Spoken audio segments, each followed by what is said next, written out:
নমস্কার বন্ধুরা, আমি অমর্ত্য আপনাদের চ্যানেল ইন্ডিয়ান ফিল্ম নিউজ বাংলাতে আপনাদের স্বাগত। আজকে এই ভিডিওতে আমি অরণ্যের প্রাচীন প্রবাদ এই সিনেমাটা নিয়ে কথা বলবো, যাতে আছে জিতু কমল, শিলাজিৎ, মিথিলা এবং লোকনাথ দে।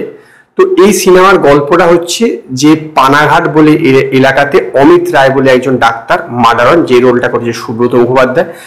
তো কোর্টে কাছে সেই কেসটা যায় এবং কোর্ট রায় দেয় যে এর তদন্তভার করবে সিআইডি।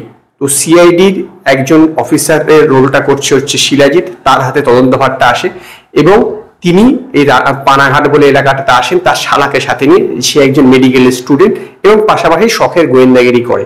তো এই যে অমিত রায় বলে যে ডাক্তারটি খুন হয়েছেন, সেই ডাক্তারটিকে খুন মানে কিভাবে তিনি খুন হলেন, কে তারা কারা তাকে খুন করলেন, সেইটাই কিভাবে তারা ধরলো, সেইটাই হচ্ছে এই সিনেমার গল্প।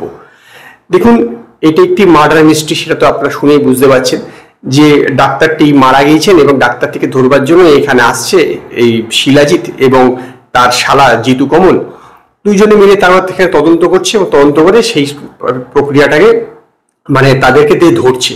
তো এই তদন্ত প্রক্রিয়াটাতে অনেক রকম ভাবে দেখানো হয়। একরকম ভাবে দেখবেন যে একরকমের সিনেমাতে দেখানো হয় যে ইনসিডেন্ট গুলো দেখানো হচ্ছে কিন্তু পুরোটা দেখানো হচ্ছে না, কিছুটা দেখানো হচ্ছে, ইনসিডেন্ট গুলো বাকিটা পরের জন্য তুলে রাখা হচ্ছে।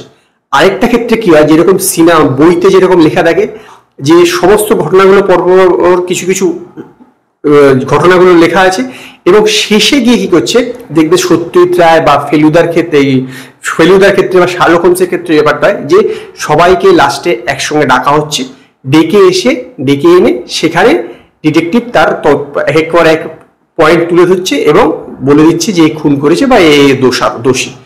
কিন্তু এই বিষয়টাতে যখন আপনি পর্দায় দেখাবেন যে সবাইকে ডেকে আনলেন একসঙ্গে লাস্টে এবং তারপর মুখে মুখে বলে গেলেন, সেই যে জিনিসটা, সেই যে এক্সিকিউশনগুলো, সেই পয়েন্টগুলো কিন্তু আগে দেখিয়ে দিতে হবে। তবেই না শেষের সঙ্গে পয়েন্টের সঙ্গে মানে যখন আপনি মুখে বলছেন তার সঙ্গে যদি আগের পয়েন্টের লিঙ্ক না থাকে, সেটা যদি দর্শক না দেখে থাকে তাহলে তো মুখে বলার মতন ব্যাপার হয়ে গেল।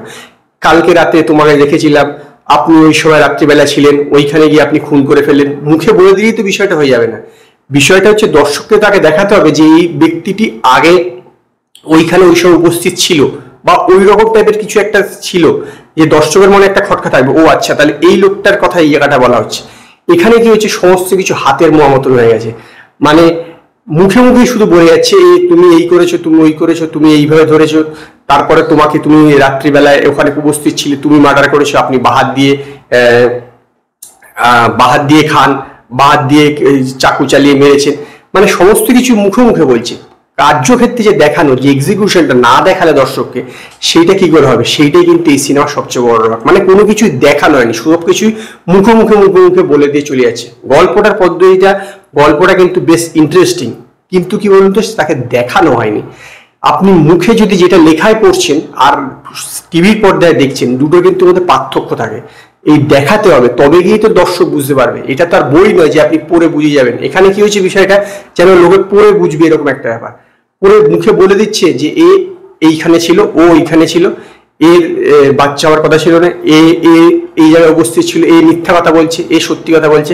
সেই পয়েন্টগুলোকে তো দেখাতে হবে এক এক করে, সেইগুলোই কিন্তু এই পুরো সিনেমাটাতে হয়নি এবং সেই কারণেই বলতে পারেন সিনেমাটা একদমই জমেনি। যেটা গল্প হিসেবে যথেষ্ট আকর্ষণীয় ছিল, কিন্তু তার এক্সিকিউশনটা একদমই খারাপ এবং সেই কারণেই আমি এই অরণ্যের প্রাচীন প্রবাদ সিনেমাটাকে 5-এর মধ্যে 2 স্টার দেবো।